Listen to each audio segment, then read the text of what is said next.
Hi friends, ಎಲ್ಲರಿಗೂ ನಮಸ್ತೆ. ಮುದ್ದು ಸೊಸೆ ಮುಂದಿನ ಸಂಚಿಕೆಯಲ್ಲಿ ಏನಾಗುತ್ತೆ ನೋಡೋಣ ಬನ್ನಿ. ನೋಡೋದಕ್ಕೆ ಮುಂಚೆ ಯಾರು ವಿನೋದ ವೈಎಂ ವ್ಲಾಗ್ಗೆ ಸಬ್ಸ್ಕ್ರೈಬ್ ಆಗಿಲ್ವೋ ಪ್ಲೀಸ್ ಸಬ್ಸ್ಕ್ರೈಬ್ ಆಗಿ, ಲೈಕ್ ಮಾಡಿ, ಶೇರ್ ಮಾಡಿ, ಕಮೆಂಟ್ ಮಾಡಿ, ಬೆಲ್ಲೈಕನ್ ಆಲ್ ಅಂತ ಒತ್ತಿ ಫ್ರೆಂಡ್ಸ್. ಮಾತಾಡಿ ಬಾವ, ಮಾತಾಡಿ, ಸತ್ಯವ ನೀವೇ ಕಾಪಾಡಬೇಕು ಬಾವ ಅಂತ ಈಶ್ವರಿ ಹೇಳ್ತಿರ್ತಾಳೆ. ವಿದ್ಯಾ, ಭದ್ರ ಹೇಳ್ತಿರೋದು ದಿಟ್ವೇ ಅಂತ ಕೇಳ್ತಾರೆ ಶಿವರಾಮೇಗೌಡರು.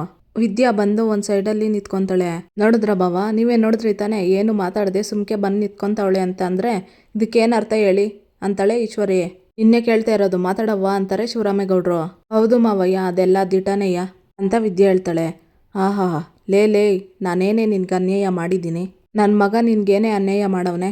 ಎಷ್ಟು ದಿನದಿಂದ ಬೆನ್ನಿಗೆ ಚೂರಿ ಹಾಕ್ಬೇಕು ಅಂತ ಕಾಯ್ತಿದ್ದೆ ಅಂತ ಈಶ್ವರಿ ಹೇಳ್ತಾಳೆ. ಆ ಕೆಲಸ ಏನೇ ಇದ್ರುವೆ ನಿಮ್ಮ ಮಗಂದು ಚಿಕ್ಕತೆ ಅಂತ ವಿದ್ಯೆ ಹೇಳ್ತಾಳೆ. ಅಯ್ಯೋ ಅಯ್ಯೋ, ಹೌದಮ್ಮ ಹೌದು, ನೀನು ಸತ್ಯ ಹರಿಶ್ಚಂದ್ರನ್ ತುಂಡು. ನೀನು ನಿನ್ ಗಂಡನೇ ಸಾಧನೆ ಮಾಡಿರೋದು, ನನ್ ಮಗ ಏನು ಮಾಡಿಲ್ಲ ಅಲ್ವೇ? ನಿನ್ ತಲೆ ಗೇಟ್ ಬಿತ್ತು ತಾನೆ, ಬಾಯಲ್ಲಿ ಕಡ್ಬಾ ಕಚ್ಕೊಂಡಿದ್ದೆ. ಅವತ್ತೇ ಹೇಳಕ್ ಏನಾಗಿತ್ತು ನಿಂಗೆ? ಬಾವ, ನೀವು ನೋಡಿದಿರಲ್ವಾ ಬಾವ, ನಮ್ಮ ಮಗ ಔಷಧಿ ತಂದ್ಕೊಟ್ನಲ್ವಾ ಬಾವ? ನೀವ್ ಹೇಳಿ ಬಾವ, ಇಷ್ಟ ದಿನದಿಂದ ಅವಳೇನ್ ಮಾಡ್ತಾ ಇದ್ಲು ಬಾವ? ನೀವು ಮಾತಾಡಿ ಬಾವ ಅಂತಾಳೆ ಈಶ್ವರಿ. ನೋಡಿ ಮಾವಯ್ಯ, ಸಾಕ್ಷಿ ಇಲ್ದೆ ನಾನು ಒಬ್ಬರ ಮೇಲೆ ಆರೋಪ ಹೊರಿಸ್ಬಾರ್ದು ಅಂತ ಸುಮ್ನಿದ್ದೆ, ಹೇಳ್ದೆ ಇದೇ ಕಾರಣಕ್ಕೆ ಅಷ್ಟೇಯ ಅಂತ ವಿದ್ಯೆ ಹೇಳ್ತಾಳೆ. ಅಂದ್ರೆ ಇಷ್ಟ ದಿನದಿಂದ ಸಾಕ್ಷಿನ ಸೃಷ್ಟಿ ಮಾಡ್ತಾ ಇದ್ದ ಅಂತ ಈಶ್ವರಿ ಕೇಳ್ತಾಳೆ. ಸತ್ಯನೇ ನನ್ನ ಕಡೆ ಇರ್ಬೇಕಾದ್ರೆ ಏನು ಸೃಷ್ಟಿ ಮಾಡೋ ಅಗತ್ಯ ಇಲ್ಲ ಚಿಕ್ಕತೆ. ಯಾಕಂದ್ರೆ ಸತ್ಯ ಅನ್ನೋದೇ ಒಂದ್ ಸಾಕ್ಷಿ. ಅದನ್ನ ಎಷ್ಟು ಆಳಕ್ಕೂ ಊತಾಕಿದ್ರುವೆ ಮೊಳಕೆ ಬೀಜದ ತರ ಮಣ್ಣನ್ನ ಸೀಳ್ಕೊಂಡು ಈಚೆ ಬರ್ತದೆ. ಯಾವಾಗ್ಲೂ ಸತ್ಯಕ್ಕೆ ಅದ್ಯಾವ್ರೇ ಜೊತೆಯಾಗಿರ್ತಾನೆ ಅಂತ ವಿದ್ಯೆ ಹೇಳ್ತಿರ್ತಾಳೆ. ಲೇಯ್, ಹಂಗಿದ್ದಾಗ ಕಾಡಿಂದ ಬಂದಿದ್ದಾಗ್ಲೇ ಯಾಕ್ಲೆ ಹೇಳಿಲ್ಲ ಅಂತ ಚಿತ್ರ ಕೇಳ್ತಾಳೆ. ಅವತ್ತು ನನ್ಗೆ ಮಾವಯ್ಯನು ಮತ್ತೆ ಮನೆಯವ್ರ ಪ್ರಾಣ ಉಳಿಯೋದು ಮುಖ್ಯ ಆಗಿತ್ತು, ಅದು ಬಿಟ್ಟು ಕೀರ್ತಿ ಹೆಸರು ನನ್ಗೆ ಬೇಕಾಗಿರ್ಲಿಲ್ಲ ಅಂತ ವಿದ್ಯೆ ಹೇಳ್ತಾಳೆ. ಅಂದ್ರೆ ನನ್ನ ಮಗನ್ ಸಿಕ್ಕಿರೋ ಕೀರ್ತಿ ನೋಡಿ ಇವಾಗ ಬಾವ 1 ಕೋಟಿ ರೂಪಾಯಿ ಕೊಡ್ತಾರಲ್ಲ, ಅದನ್ನ ನೋಡಿ ನಿನ್ಗೆ ಐಡಿಯಾ ಬಂತೆ ಅಂತ ಈಶ್ವರಿ ಹೇಳ್ತಾಳೆ. ಸತ್ಯದ ಬಾಗ್ಲನ್ನ ನಾನ್ ತೆಗಿಲಿಲ್ಲ ಚಿಕ್ಕತೆ, ನಿಮ್ ಮಗನೇ ತನ್ನ ಕೈಯಾರೆ ತಾನೇ ಬೀಗ ತೆಗ್ದಿದ್ದು. ಆಮೇಲೆ ಅದು ಹೊರಗಡೆ ಬಂದಿದ್ದು ನಮ್ ಬಾಯಿಂದಲ್ಲ, ನಿಮ್ ಮಗನ್ ಬಾಯಿಂದ ಅಂತ ವಿದ್ಯೆ ಹೇಳ್ತಾಳೆ. ಗೊತ್ತಾಯ್ತು, ನನ್ಗೀಗ್ ಗೊತ್ತಾಯ್ತು ಬಾವ. ಗಂಡ ಹೆಂಡತಿ ಇಬ್ರು ಸೇರ್ಕೊಂಡು ನನ್ ಮಗನ್ ವಿರುದ್ಧ ಮಸ್ಲತ್ ಮಾಡ್ತಾವ್ರೆ, ಏನೇನೋ ಹೇಳಿ ಕತೆ ಹುಟ್ಟಾಕ್ತವ್ರೆ ಅಂತ ಈಶ್ವರಿ ಹೇಳ್ತಿರ್ತಾಳೆ. ಅಯ್ಯೋ, ನಾವ್ಯಾಕೆ ಕತೆ ಹುಟ್ಟಾಕಣ ಚಿಕ್ಕವ್ವ? ಈ ನಿಮ್ ಕುಲ್ಪುತ್ರ ಅವನಲ್ಲ, ಅಯೋಗ್ಯತನಕ್ಕೆ ಪುರಾವೆ. ಅವನೇ ಸಾಕ್ಷಿನೆಲ್ಲ ಅಲ್ಲೇ ಬಿಟ್ಟು ಬಂದಿದ್ದ. ಅದೇನು ಅಂತ ತಿಳ್ಕೊಳಕ್ಕೆ ಹೊಸಿ ದಿನ ಆಯ್ತು ಅಷ್ಟೇಯ. ಸತ್ಯ ಗೊತ್ತಾದೇಟ್ಗೆ ಅದನ್ನ ಸಾಕ್ಷಿ ಸಮೇತ ತೋರ್ಸ್ಬೇಕು ಅಂತಾನೆಯ ನಾನೋಗಿದ್ದು ಅಂತ ಭದ್ರ ಹೇಳ್ತಾನೆ. ಬರೀ ಬಾಯಿ ಮಾತಲ್ಲೇ ಕತೆ ಹೇಳೋದಾಗೈತಲ್ಲ, ಇದೆಲ್ಲಾನು ಇವಳೇ ಮಾಡಿರೋದು, ಸುಭಾಷ ಹೊಡೆದ್ಬಿಟ್ಟು ಬಂದ ಅಂತ ಹೇಳ್ತಾ ಇದೀಯಲ್ಲ, ಏನಿದ್ದಪ್ಪ ಸಾಕ್ಷಿ? ಸಾಕ್ಷಿ ಏನೈತೆ ತೋರ್ಸು ಅಂತ ಈಶ್ವರಿ ಕೇಳ್ತಾಳೆ. ಸಾಕ್ಷಿ ಇಲ್ದೆ ನಾನು ಯಾವತ್ತೂ ಸುಮ್ನೆ ಮಾತಾಡಲ್ಲ ಚಿಕ್ಕವ್ವ. ಕುಡಿದ್ಬಿಟ್ಟು ಮದ್ದು ಹೆಂಗ್ ತಂದೆ ಅಂತ ಹೇಳ್ದಾಗ್ಲೇ ನನ್ಗೆ ಅನುಮಾನ ಬಂದಿತ್ತು. ಆವಾಗ್ಲೇ ಇವನ್ ಕೊರಳು ಪಟ್ಟಿ ಹಿಡ್ಕ ಬಂದು ಅಪ್ಪಯ್ಯನ ಮುಂದೆ 4 ತದಕಿ ಸತ್ಯ ಹೇಳ್ಸೋದು ನನ್ಗೇನು ಕಷ್ಟ ಆಗ್ತಿರ್ಲಿಲ್ಲ. ಆದ್ರೂ ಯಾಕೆ ಸುಮ್ನಾಗಿದ್ದೆ ಗೊತ್ತಾ? ಹಂಗೇನಾದ್ರೂ ಮಾಡಿದಿದ್ರೆ ಆಗಿನ್ನೂ ಜಾಸ್ತಿ ನಾಟಕ ಮಾಡ್ತಾ ಇದೀಯ ಅಂತ ಗೊತ್ತಾಗೇನೆ ಸಾಕ್ಷಿ ಸಮೇತ ಇವನ್ ಬಣ್ಣ ಬಯಲ್ ಮಾಡೋಣ ಅಂತ ಇವ್ರನ್ನ ಇಲ್ಲಿ ಕರ್ಕೊ ಬಂದೆ ಅಂತ ಭದ್ರ ಹೇಳ್ತಿರ್ತಾನೆ. ಭದ್ರ, ಏನ್ಲಾ ಹೇಳ್ತಾ ಇದೀಯಾ? ಯಾರ್ಲಾ ಇರೋದು? ಕರ್ಸ್ಲಾ ಹಂಗಾದ್ರೆ ಅಂತ ಶಿವರಾಮೇಗೌಡರು ಹೇಳ್ತಾರೆ. ಕೊಟ್ಲೆ ಅಂತಾನೆ ಭದ್ರ. ಸರಿ ಅಣ್ತಮ್ಮ ಅಂತ ಹೋಗಿ ಸಾಧುಗಳು ಮತ್ತೆ ಸಾಧುಗಳ ಮಗಳನ್ನ ಕರ್ಕೊಬರ್ತಾನೆ ಕೋಟ್ಲೆ. ಅಪ್ಪಯ್ಯ, ಇವ್ರಯ್ಯ ಇವನ್ ಮಾಡಿರೋ ಅನಾಚಾರನ ಕಣ್ಣಾರೆ ಕಂಡು ಸಾಕ್ಷಿ ಅಂತ ಭದ್ರ ಹೇಳ್ತಾನೆ. ಭದ್ರ, ಏನ್ ಹಿಡಿತೈತೆ ಇಲ್ಲಿ ಅಂತ ಶಿವರಾಮೇಗೌಡರು ಹೇಳ್ತಾರೆ. ಅವತ್ತೇನಾಯ್ತು, ಅಲ್ಲೇನ್ ನೋಡಿದ್ರೋ ಎಲ್ಲ ಸತ್ಯವ ಎಲ್ರಿಗೂನು ಹೇಳಿ ಅಂತ ಭದ್ರ ಹೇಳ್ತಿರ್ತಾನೆ. ಅದು ನಾನು ದಿನಾನುವೆ ಗಿಡಮೂಲಿಕೆ ತರೋದಕ್ಕೆ ಬೆಳಗಿನ ಜಾವ ಕಾಡಿಗೆ ಹೋಗ್ತೀನಿ. ಆವತ್ತು ಹಂಗೆ ಹೋಗಿದ್ದೆ. ಅವಾಗ ಅಲ್ಲೇನಾಯ್ತು ಅಂದ್ರೆ ಅಂತ ಹೇಳಿ ಸಾಧುಗಳ ಮಗಳು ವಿದ್ಯಾ ಬರ್ತಿದ್ದನ್ನ, ಗೌಡ್ರೆ ಅಂತ ಕೂತ್ಕೊಂಡ್ ಬರ್ತಿದ್ದನ್ನ, ಮತ್ತೆ ಔಷಧಿ ಸಿಕ್ಕೈತೆ ಅಂತ ಹೇಳಿದ್ದನ್ನ, ಮತ್ತೆ ಹಿಂದೆಗಡೆಯಿಂದ ಒಂಚಾಕಿ ತಲೆಗೆ ಹೊಡೆದಿದ್ದು ಸುಭಾಷ, ಅದನ್ನೆಲ್ಲ ಹೇಳ್ತಿರ್ತಾಳೆ ವಿವರವಾಗಿ ಸಾಧುಗಳ ಮಗಳು. ಆಮೇಲೆ ಅವ್ರಿಗೆ ನೀರ್ ಕುಡ್ಸೋಣ ಅಂತ ನೀರ್ ತರಕ್ ಹೋದೆ. ನಾನ್ ನೀರ್ ತರ ಅಷ್ಟೊತ್ತಿಗೆ ಇವರು ಅಲ್ಲಿ ಇರ್ಲಿಲ್ಲ. ವಿಷಯನ ಹೇಳ್ಬೇಕು ಅಂತ ಹಾಸ್ಪಿಟ್ಲ್ ಹತ್ರ ಓಡೋಡಿ ಬಂದೆ. ಆದ್ರೆ ಅಲ್ಲಿ ಎಲ್ಲ ಸರೋಗಿತ್ತು. ಅವಾಗ ಹೇಳಿ ಇನ್ನೊಂದು ಗೊಂದಲ ಮಾಡೋದು ಬೇಡ ಅಂತ ಸುಮ್ಕಾದೆ ಅಂತ ಸಾಧುಗಳ ಮಗಳೆಲ್ಲ ಹೇಳ್ತಿರ್ತಾಳೆ. ಅವತ್ತು ಕಾಡಲ್ಲಿ ನಡೆದಿದ್ದ ಘಟನೆಗೆ ಯಾರೋ ಸಾಕ್ಷಿ ಇಲ್ಲ ಅಂತವ ವಿದ್ಯಾ ಕಷ್ಟಪಟ್ಟು ತಂದಿದ್ದು ಮದ್ದನ್ನ ನಾನ್ ತಂದೆ ಅಂತ ಹೇಳ್ಕೊಂಡು ಇರೋ ಆಗ್ ಬಿಲ್ಡಪ್ ಕೊಡ್ತಾವನೆ. ಆದ್ರೆ ಸತ್ಯಕ್ಕೆ ಕಣ್ಣು ಇರ್ತದೆ, ಏನಾದ್ರೂ ಸಾಕ್ಷಿ ಬಿಟ್ಟು ಬಂದಿರ್ತಾನೆ, ಅದು ಯಾವತ್ತಾದ್ರೂ ಒಂದಿನ ಆಚೆ ಬರ್ತದೆ ಅನ್ನೋದನ್ನ ಮರ್ತೋಗ್ಬಿಟ್ಟವನೆ ಅಪ್ಪಯ್ಯ ಅಂತ ಭದ್ರ ಹೇಳ್ತಾನೆ. ಅರ್ಥ ಆಗೋಯ್ತು ಬಾವ, ನನ್ಗಿವಾಗೆಲ್ಲ ಅರ್ಥ ಆಗೋಯ್ತು, ಇವ್ರಿಬ್ರು ಸಂಚು ಏನೋ ಅಂತ ಅರ್ಥ ಆಗೋಯ್ತು. ಅಬ್ಬಬ್ಬಬ್ಬಾ, ಎಲ್ರು ಸೇರ್ಕೊಂಡು ನನ್ ಮಗನ್ ವಿರುದ್ಧವಾಗಿ ಎಷ್ಟ್ ಚಂದ ಕತೆ ಕಟ್ತಾ ಇದ್ದೀರಿ. ಸರಿ ಬಾವ, ಇವಳು ಹೇಳಿದ ಸತ್ಯ ಅಂತ ಎಲ್ರು ಒಪ್ಕೊಳ್ಳೋಣ. ಆದ್ರೆ ಸತ್ಯ ಇವಳಿಗೆ ಗೊತ್ತು ಅಂತ ಭದ್ರನ್ಗೆ ಹೆಂಗ್ ಗೊತ್ತು? ಭದ್ರ ಏನು ನೋಡಿಲ್ಲ, ಆದ್ರೂ ಇವಳು ಅಲ್ಲೇ ಇದ್ಲು ಅಂತ ಭದ್ರ ಹೇಳೋದಕ್ಕೆ ಹೆಂಗ್ ಸಾಧ್ಯ ಬಾವ? ಆಯ್ತು ಕಣವ್ವ, ಸರಿ, ನೀನ್ ಹೇಳಿದ್ದನ್ನೇ ನಾವು ಒಪ್ತಿರಿ, ಅದಕ್ಕೆ ನಮ್ ಸಮ್ಮತಿನೂ ಅದೇ. ಆದ್ರೆ ಇಷ್ಟ ದಿನದಿಂದ ಯಾಕವ್ವ ಸುಮ್ಕಿದ್ದೆ? ಯಾಕವ್ವ ಸುಮ್ನಾಗ್ಬಿಟ್ಟೆ? ಯಾಕೆ ಭಯ ಪಡ್ತಾ ಇದೀಯಾ? ಮಾತಾಡು ಅಂತ ಈಶ್ವರಿ ಕೇಳ್ತಿರ್ತಾಳೆ. ಗಾಬರಿ ಆಗ್ತಿರ್ತಾಳೆ, ಮುಖನ ನೋಡ್ತಿರ್ತಾಳೆ.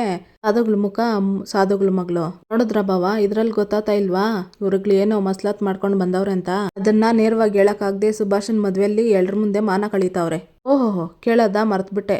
ಇಲ್ಲಿಗೆ ಬಂದು ಹಿಂಗ್ ಮಾತಾಡಿದ್ರೆ ಎಷ್ಟು ಕೊಡ್ತೀನಿ ಅಂತ ಕರ್ಕ ಬಂದವನೆ. ಇಷ್ಟ ಹೇಳವನೆ, 50,000, 1,00,000, 2,00,000 ಅಂತ ಹೇಳ್ತಿರ್ತಾಳೆ ಈಶ್ವರಿ. ಚಿಕ್ಕವ್ವ ಅಂತ ಭದ್ರ ಜೋರಾಗಿ ಕೂಗ್ತಾನೆ. ಬಾವ ನೋಡಿ ಬಾವ, ಭದ್ರನನ್ನ ಹೆಂಗ್ ಗದರ್ತಾವನೆ ನೋಡಿ ಬಾವ ಅಂತ ಈಶ್ವರಿ ಹೇಳ್ತಿರ್ತಾಳೆ. ಭದ್ರ, ಮೊದ್ಲು ಈಶ್ವರಿ ಕೇಳ್ತಾ ಇರೋ ಪ್ರಶ್ನೆಗೆ ಉತ್ತರ ಕೊಡು. ಇದೆಲ್ಲ ನಿನ್ಗೆ ಮೊದ್ಲೇ ಗೊತ್ತಿತ್ತೆ? ಗೊತ್ತಿದ್ದು ಯಾಕೆ ಸುಮ್ನೆ ಇದ್ದೆ ಅಂತ ಶಿವರಾಮೇಗೌಡರು ಹೇಳ್ತಾರೆ. ಇಲ್ಲಪ್ಪಯ್ಯ, ಈ ವಿಷಯ ಯಾವುದುವೇ ನನ್ಗೆ ಮೊದ್ಲೇ ಗೊತ್ತಿರ್ಲಿಲ್ಲ. ಅವತ್ತು ನಾವೆಲ್ಲ ಕುತ್ಕೊಂಡು ಕುಡಿತಾ ಇರ್ಬೇಕಾದ್ರೆ ಇವನೇ ಬಾಯ್ ಬಿಟ್ಟಾಗ್ಲೇ ನನ್ಗೆ ಗೊತ್ತಿದ್ದು. ಅವಾಗ್ಲಿಂದನೇ ನನ್ಗೂ ಅನುಮಾನ ಶುರುವಾಗಿದ್ದು ಅಂತ ಭದ್ರ ಹೇಳಿ ಅವತ್ತು ಸುಭಾಷ ಹೇಳಿದ್ದನ್ನೆಲ್ಲ ಹೇಳ್ತಿರ್ತಾನೆ ಭದ್ರ. ನೀನ್ ಹೆಂಗ್ಲಾ ಅಷ್ಟು ಸುಲಭವಾಗಿ ಮದ್ದು ತಂದ್ಬಿಟ್ಟೆ ಅಂತ ಭದ್ರ ಕೇಳಿದ್ರೆ, ಆ ಹುಳುಗಳನ್ನೆಲ್ಲ ಹೊಸ್ಕಾಕಿ ಕಷ್ಟಪಟ್ಟು ಆ ಗಿಡಗಳಿಂದ ಆ ಮದ್ದನ್ನ ಕಿತ್ಕೊಬಂದ್ಬಿಟ್ಟೆ. ಆ ಮದ್ದಿರೋದೇ ಆ ಗಿಡದಾಗೆ ಅನ್ಮೇಕೆ ನಿಧಾನವಾಗಿ ಅಂಬೆಲ್ಲ ಬಿಡ್ಸ್ಕೊಂಡು ಆ ಮದ್ದನ್ನ ಕಿತ್ಕೊಬಂದ್ಬಿಟ್ಟೆ ಅಂತ ಸುಭಾಷ ಹೇಳಿದ್ದನ್ನೆಲ್ಲ ಹೇಳಿ, ನೋಡಪ್ಪಯ್ಯ, ಇವ್ರು ಮಾಡಿರೋ ಅನ್ಯಾಯಕ್ಕೆಲ್ಲ ಆ ದೇವ್ರು ನನ್ಗೆ ಇವರೇ ಸಾಕ್ಷಿ ಅಂತ ಆ ದೇವ್ರೇ ದಾರಿ ತೋರಿಸಿರುವಾಗ ಇವ್ರನ್ನ ಕರ್ಕೊಬಂದು ನಿನ್ ಮುಂದೆ ನಿಲ್ಸಿದ್ದೆ ಅಂತ ಭದ್ರ ಹೇಳ್ತಿರ್ತಾನೆ.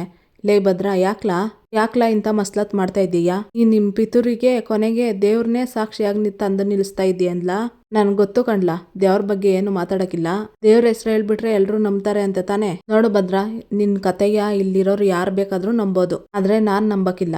ನಾನೇ ಯಾಕ್ಲಾ ಸತ್ಯ ನ್ಯಾಯದ ದಾರಿಯಲ್ಲಿ ಇರೋರು ಯಾರು ನಂಬಕ್ಕಿಲ್ಲ. ಒಂದು ತಿಳ್ಕೊಬಿಡು, ನೀವು ಗಂಡ ಹೆಂಡತಿ ಇಬ್ರು ಸೇರ್ಕೊಂಡು ಎಷ್ಟೇ ಮಸ್ಲತ್ ಮಾಡಿದ್ರು, ಎಷ್ಟು ಸಾಕ್ಷಿಗಳನ್ನ ಹುಟ್ಟಾಕಿದ್ರು ಆ ಮದ್ದನ್ನ ಸುಭಾಷನೇ ತಂದಿರೋದು ಅನ್ನೋದು ಸತ್ಯ ಅಂತಾಳೆ ಈಶ್ವರಿ. ನನ್ ಮಗನ್ ಮೇಲೆ ಇರೋ ಹೊಟ್ಟೆ ಕಿಚ್ಗೆ ನಾನು ನನ್ನ ಹೆಂಡ್ರು ಹಿಂಗ್ ಮಾಡ್ದು ಅಂತ ಅವನ್ ಮುಂದೆ ಕ್ಷಮೆ ಕೇಳಿ. ನಿಮ್ಗೆ ನ್ಯಾಯನೇ ಮುಖ್ಯ ಅನ್ನೋದಾದ್ರೆ, ನ್ಯಾಯನೇ ಗೆಲ್ಬೇಕಾದ್ರೆ ಇವ್ರಿಬ್ರು ಸುಭಾಷನ್ ತವ ಕ್ಷಮೆ ಕೇಳ್ಬೇಕು. ಈಶ್ವರಿ ಹೇಳ್ತಾಳೆ, ಭದ್ರ ಸುಭಾಷನೇ ತಂದಿರೋದಕ್ಕೆ ಸಾಕ್ಷಿ ಅನ್ನೋದಕ್ಕೆ ಅದನ್ನ ಕುಡ್ದು ನಾನು ಜೀವಂತವಾಗಿದ್ದೀನಿ. ಅದನ್ನ ಕಣ್ಣಾರೆ ಕಂಡವರು ತುಂಬಾ ಜನ ಅವರೇ ಕಣ್ಲಾ ಅಂತ ಶಿವರಾಮೇಗೌಡರು ಹೇಳ್ತಾರೆ. ಇಲ್ಲಪ್ಪಯ್ಯ, ಇವನು ತಲೆನ ಒಡೆದ್ ಬಂದಿರೋದಕ್ಕೆ ಇವರೇ ಸಾಕ್ಷಿ ಅಂತ ಭದ್ರ ಹೇಳ್ತಾನೆ. ನೋಡು, ಇದೊಂದ್ ಸಾಕ್ಷಿನ ಬಿಟ್ಟು ಬೇರೆ ಸಾಕ್ಷಿ ಇದ್ರೆ ಅದನ್ನ ಕೊಡು ಅಂತ ಶಿವರಾಮೇಗೌಡರು ಕೇಳ್ತಾರೆ. ಹೇಳ್ತಾ ಇರೋದೇ ಸತ್ಯ ಆದ್ರೆ ಅದನ್ನ ನಂಬಕ್ಕೆ ತಯಾರಿಲ್ಲ. ಅದಕ್ಕೆ ಸುಭಾಷನ್ಗೆ ನೀವು ಕ್ಷಮೆ ಕೇಳಿ, ವಿಷಯನ ಇಲ್ಲಿಗೆ ಬಿಟ್ಬಿಡಿ ಅಂತಾರೆ ಶಿವರಾಮೇಗೌಡರು. ನೋಡ್ಕಂಡ್ಲಾ ಭದ್ರ, ಇಲ್ಲಿ ಮಾತಿಗೆ ಬೆಲೆ ಇಲ್ಲ, ಸಾಕ್ಷಿಗ್ ಬೆಲೆ. ಮಾತು ಅವ್ರು ಹೇಳಿದ್ದೇ ಸತ್ಯ ಅನ್ನೋದಾದ್ರೆ ಸಾಬೀತ್ ಮಾಡು, ಇಲ್ಲ ಅಂದ್ರೆ ಅವ್ರು ಹೇಳಿದ್ನೇ ಸತ್ಯ ಅಂತ ಒಪ್ಕೋಬೇಕಾಗ್ತದೆ. ಯಾಕಂದ್ರೆ ನಾವು ಕೂಡ ಅವನ್ ಖುದ್ದಾಗಿ ತಗೊಬಂದಿದ್ದನ್ನ ನೋಡಿದೀವಿ. ನೋಡ್ಕಂಡ್ಲಾ ಭದ್ರ, ನಮ್ಗೆ ನೀನ್ ಬೇರೆ ಅಲ್ಲ, ಸುಭಾಷ ಬೇರೆ ಅಲ್ಲ ಅಂತ ಅಜ್ಜಮ್ಮ ಹೇಳ್ತಿರ್ತಾಳೆ. ಸದ್ಯಕ್ಕೆ ಇರೋದು ಇದೊಂದೇ ಸಾಕ್ಷಿ ಅಂತ ಭದ್ರ ಹೇಳ್ತಾನೆ. ಏಲೇ, ಅದು ದುಡ್ಡು ಕೊಟ್ಟು ಸೃಷ್ಟಿ ಮಾಡಿರೋ ಸಾಕ್ಷಿ ಅಂತ ನಾನೇ ಹೇಳೈತಲ್ಲ ಅಂತ ಈಶ್ವರಿ ಹೇಳ್ತಾಳೆ. ಸಾಕ್ಷಿ ಏನಾದ್ರೂ ಇಲ್ಲ ಅಂದ್ರೆ ನಾನೇ ಹೇಳಿದ್ನಲ್ಲ, ನೀವಿಬ್ರು ಅವನ ಹತ್ರ ಕ್ಷಮೆ ಕೇಳಿ ಅಂತ ಶಿವರಾಮೇಗೌಡರು ಹೇಳ್ತಾರೆ. ಕ್ಷಮಿಸ್ಬಿಡು ಅಪ್ಪಯ್ಯ, ಸಾಕ್ಷಿ ನನ್ನ ಹತ್ರ ಇಲ್ಲ ಅಂತ ಹೇಳ್ದೆ, ಆದ್ರೆ ಸತ್ಯನ ಇವ್ರ ಬಾಯಿಂದ ತರ್ಸೋ ಅಸ್ತ್ರ ಅಂತವ ಅದೇ. ಅವಾಗ ಸತ್ಯ ಏನು ಅಂತ ಇವನೇ ಬಾಯ್ ಬಿಡ್ತಾನೆ ಅಂತ ಭದ್ರ ಹೇಳ್ತಾನೆ. ಕೋಟ್ಲೆ ಅಂತ ಕರಿತಾನೆ ಭದ್ರ. ಸರಿ ಅಣ್ತಮ್ಮ ಅಂತ ಹೋಗ್ತಾನೆ ಕೋಟ್ಲೆ. ಸಾಧುಗಳ ಮಗಳ ಹತ್ರ ಇರೋ ಬ್ಯಾಗ್ನ ಕೊಡಮ್ಮ ಇಲ್ಲಿ ಅಂತ ಭದ್ರ ಈಸ್ಕೊಂಡು ರಾಕ್ಷಸ ದುಂಬಿನ ಒಂದ್ ಡಬ್ಬದಲ್ಲಿ ಹಾಕೊಂಡ್ ಬಂದಿರ್ತಾರೆ. ಅದನ್ನ ತೆಗಿತಾನೆ ಭದ್ರ. ಆ ದುಂಬಿನ್ ನೋಡಿ ಎಲ್ಲ ಗಾಬರಿ ಆಗ್ತಿರ್ತಾರೆ, ಭಯ ಪಟ್ಕೊಂತಿರ್ತಾರೆ. ಭದ್ರ, ಈಗ ಯಾಕ್ಲಾ ಇದು ಅಂತಾರೆ ಶಿವರಾಮೇಗೌಡರು. ಅಪ್ಪಯ್ಯ, ದಯವಿಟ್ಟು 2 ನಿಮಿಷ ಹಿಂದೆ ಇರೋ. ಅಪ್ಪಯ್ಯ, ನಿನ್ಗೆ ಕೇಳ್ಕೊಂತ ಇರೋದು, ದಯವಿಟ್ಟು 2 ನಿಮಿಷ ಹಿಂದೆ ಇರೋ, ಸತ್ಯ ಏನು ಅಂತ ನಿನ್ಗೆ ತಿಳಿತದೆ ಅಂತ ಭದ್ರ ಹೇಳ್ತಾನೆ. ಬರ್ಲಾ ಗೋವಿಂದ ಅಂತ ಹೇಳಿ ಶಿವರಾಮೇಗೌಡರು ಗೋವಿಂದೇಗೌಡರು ಹಿಂದಕ್ಕೆ ಹೋಗ್ತಾರೆ. ಭದ್ರ ಎತ್ಕೊಂಡು ಮುಂದಕ್ಕೆ ಹೋಗ್ತಾನೆ. ಭದ್ರ, ತಮಾಷೆ ಮಾಡ್ತಾ ಇದೀಯಾ? ಏನ್ ಭದ್ರ ಇದೆಲ್ಲ? ಭದ್ರ, ತಮಾಷೆ ಮಾಡ್ಬೇಡ, ಅದು ಕಚ್ಚಿದ್ರೆ ಪ್ರಾಣನೇ ಓತದೆ.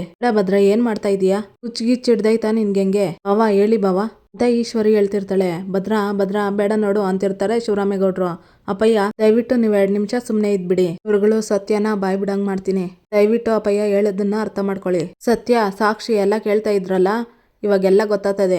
ಈಗ ನೀವೇ ಎಲ್ಲ ಬಾಯ್ ಬಿಡ್ತೀರಾ ಅಂತ ಭದ್ರ ಹೇಳ್ತಾನೆ. ತಗೊಂಡ್ತಮ್ಮ ಅಂತಾನೆ ಕೋಟ್ಲೆ. ಇನ್ನೊಂದ್ ಬಾಕ್ಸ್ ಅಲ್ಲಿ ಇನ್ನೊಂದು ಹುಳ ಇರುತ್ತೆ. ಭದ್ರ, ನಿನ್ಗೇನಾಗೈತೆ ಭದ್ರ? ಒಂದುಳನ ಸುಭಾಷನ್ಗ್ ಬಿಡ್ತಾನೆ, ಒಂದುಳನ ಈಶ್ವರಿಗ್ ಬಿಡ್ತಾನೆ. ಈಶ್ವರಿಗೂ ಮತ್ತೆ ಸುಭಾಷನ್ಗೂ ಹುಳ ಕಚ್ಚುತ್ತೆ. ಭದ್ರ ಅಂತ ಕಿರ್ಚುತ್ತಾನೆ ಶಿವರಾಮೇಗೌಡ. ಆ ಹುಳುಗಳು ಕಚ್ಚಿ ಕೆಳಗೆ ಬಿದ್ದಿದ ತಕ್ಷಣ ಕೋಟ್ಲೆ ಬಂದು ಪಂಚ ತಗೊಬಂದು ಬೆಂಕಿ ಇಡ್ತಾನೆ. ಬಾವ, ನೋಡ್ತಾ ಇದ್ದೀರಲ್ಲ ಬಾವ, ಏನಾಗೈತೆ ಭದ್ರ? ಏನ್ ಮಾಡ್ಬೇಕಂತ ಇದೀಯ ನೀನು ಅಂತ ಈಶ್ವರಿ ಹೇಳ್ತಾಳೆ. ಭದ್ರ ಏನ್ಲ ಮಾಡ್ದೆ ನೀನು? ಆ ಹುಳ ಕಚ್ಚಿದ್ರೆ ಸತ್ತೋಗ್ತಾರೆ ಕಣ್ಲಾ ಅಂತ ಶಿವರಾಮೇಗೌಡರು ಹೇಳ್ತಾರೆ. ಅಪ್ಪಯ್ಯ, ಸುಮ್ಕೆ ಇರಿ, ನಿನ್ಗೆ ಎಲ್ಲಾ ವಿಚಾರ ಅರ್ಥ ಆಗ್ತೈತೆ ಈಗ ಅಂತ ಭದ್ರ ಹೇಳ್ತಾನೆ. ಕೊನೆಗೂ ಹುಳ ಕಚ್ಚಿಸ್ಬಿಟ್ಟಿ ಅಲ್ಲ ಬಾವ, ಇವನು ನಮ್ಮಿಬ್ಬರನ್ನು ಸಾಯಿಸ್ಬೇಕು ಅಂತಾನೆ ಮಾಡವನೆ. ಏನ್ ಮಾಡ್ಬೇಕು ಅಂತ ಹೊಂಟಿದ್ದೀರಾ ಎಲ್ರೂ ಅಂತ ಈಶ್ವರಿ ಹೇಳ್ತಾಳೆ. ದೊಡ್ಡಪ್ಪ, ನನ್ಗೆ ಆಯ್ತಾ ಇಲ್ಲ ದೊಡ್ಡಪ್ಪ, ಹೆಂಗೆಂಗೋ ಆಯ್ತೈತೆ, ನನ್ ಜೀವ ಉಳಿಸು ದೊಡ್ಡಪ್ಪ ಪ್ಲೀಸ್ ಅಂತಿರ್ತಾನೆ ಸುಭಾಷ. ಭದ್ರ, ಏನಾದ್ರೂ ಒಂದ್ ಮಾಡ್ಲಾ? ಯಾಕ್ಲಾ ಹಿಂಗ್ ಮಾಡ್ತಾ ಇದ್ದಿ ಅಂತ ಶಿವರಾಮೇಗೌಡರು ಹೇಳ್ತಾರೆ. ಅಪ್ಪಯ್ಯ, ಒಂದೇ 1 ನಿಮಿಷ ಇವ್ರ ಜೀವ ಉಳಿಸೋ ಮದ್ನ ಆಗ್ಲೇ ಸಾಧುಗಳು ಸಿದ್ಧ ಮಾಡ್ಕೊಂಡವ್ರೆ. ನಿಮ್ ಪ್ರಾಣ ಉಳಿಸೋದೀಗ ನಿಮ್ ಬಾಯಿಂದ ಬರೋ ಸತ್ಯ ಮಾತ್ರ. ನಿಜ ಹೇಳಿ ಔಷಧಿ ತಗೊಳ್ಳಿ ಅಂತ ಭದ್ರ ಹೇಳ್ತಿರ್ತಾನೆ. ದೊಡಪ್ಪ ನಾವ್ ಹೇಳ್ತಾ ಇರೋದ್ ಸತ್ಯ, ಇವ್ರು ಹೇಳ್ತಾ ಇರೋದ್ ಸುಳ್ಳು. ನಾನ್ ನಂಬಿ ದೊಡಪ್ಪ ನಾನೇ ಕಾಡೊಳಗೋಗಿ ತಂದಿದ್ದು, ನನ್ನನ್ನು ನಂಬಿ ಅವ್ರಿಗೆ ಕೊಡೋದು ಕೇಳಿ ಅಂತ ಸುಭಾಷ ಹೇಳ್ತಾನೆ. ಭದ್ರ ಹೂ ಕಣೋ, ಮದ್ನ ಸುಭಾಷನೇ ತಂದಿದ್ದು, ಮೊದ್ಲು ನಮ್ ಜೀವ ಉಳಿಸೋ ಅಂತಾಳೆ ಈಶ್ವರಿ. ಚಿಕ್ಕವ್ವ ಸತ್ಯ ಹೇಳಿದ್ರೆ ಬದುಕ್ತೀಯ, ಇಲ್ಲ ಅಂತಂದ್ರೆ ಬದುಕೋ ಆಸೆ ಬಿಟ್ಬಿಡು ಅಂತ ಭದ್ರ ಹೇಳ್ತಾನೆ. ಹೆಂಗೋ ಹೇಳೋದು, ಅವನೇ ಕಣೋ ತಂದಿದ್ದು, ನನ್ಗೆ ಅರ್ಥ ಆಗ್ತಾ ಇಲ್ಲ ನಿನ್ಗೆ ಹೆಂಗ್ ಹೇಳ್ಬೇಕು ಅಂತ. ಉರಿತೈತೆ ಬಾವ, ನಮ್ ಜೀವ ಉಳ್ಸಕ್ ಹೇಳಿ ಬಾವ. ಏನ್ ಬಾವ ಸುಮ್ನೆ ನಿಂತಿದ್ದೀರಾ ಅಂತ ಈಶ್ವರಿ ಹೇಳ್ತಾಳೆ. ನೋಡಿ ನಿಮ್ ಜೀವಕ್ಕಿನ್ನ ನಿಮ್ ಸುಳ್ಳೇ ಮುಖ್ಯ ಅನ್ನೋದಾದ್ರೆ ನಾನೇನು ಮಾಡಕ್ ಆಗಕ್ಕಿಲ್ಲ ಅಂತ ಭದ್ರ ಹೇಳ್ತಾನೆ. ಭದ್ರ ಏನ್ಲ ಇದಾಟ, ಹೇಳ್ತವ್ರಲ್ಲ ಔಷಧಿ ಕೊಡ್ಲಾ ಅಂತ ಶಿವರಾಮೇಗೌಡ್ರು ಹೇಳ್ತಾರೆ. ಅಪ್ಪಯ್ಯ ನಾನ್ ಪ್ರಾಣ ತೆಗ್ಯಾಕ್ ನಿಂತಿಲ್ಲ, ಸತ್ಯ ಉಳ್ಸಕ್ಕೆ ಅಂತ ನಿಂತೀವ್ನಿ ಅಂತ ಭದ್ರ ಹೇಳ್ತಾನೆ. ನೋಡ್ರವ್ವ, ನಿಮ್ ಕಚ್ಚಿರೋದು ಸಾಮಾನ್ಯ ಹುಳುಗಳಲ್ಲ, ಸಾಯೋ ಹುಳುಗಳು. ಇದ್ರಲ್ಲಿ ಕಾಳಿಂಗ ಸರ್ಪಕ್ಕಿನ್ನ ಹೆಚ್ಚಾಗಿ ವಿಷ ಇರ್ತದೆ. ತಡ ಮಾಡ್ಬೇಡಿ, ಸತ್ಯನ ಹೇಳ್ಬಿಡಿ ಅಂತ ಸಾಧುಗಳು ಹೇಳ್ತಾರೆ.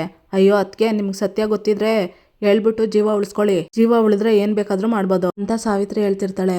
ಇಲ್ಲಿಗೆ ಈ ಸಂಚಿಕೆ ಮುಕ್ತಾಯ ಆಗುತ್ತೆ. ಇನ್ನು ಯಾರು ವಿನೋದ ವೈಎಂ ಬ್ಲಾಗ್ಗೆ ಸಬ್ಸ್ಕ್ರೈಬ್ ಆಗಿಲ್ವೋ ಪ್ಲೀಸ್ ಸಬ್ಸ್ಕ್ರೈಬ್ ಆಗಿ, ಲೈಕ್ ಮಾಡಿ, ಶೇರ್ ಮಾಡಿ, ಕಮೆಂಟ್ ಮಾಡಿ, ಬೆಲ್ ಐಕಾನ್ ಆಲ್ ಅಂತ ಒತ್ತಿ ಫ್ರೆಂಡ್ಸ್. ಈ ವಿಡಿಯೋ ನೋಡಿದ್ದಕ್ಕಾಗಿ ಎಲ್ಲರಿಗೂ ಧನ್ಯವಾದಗಳು.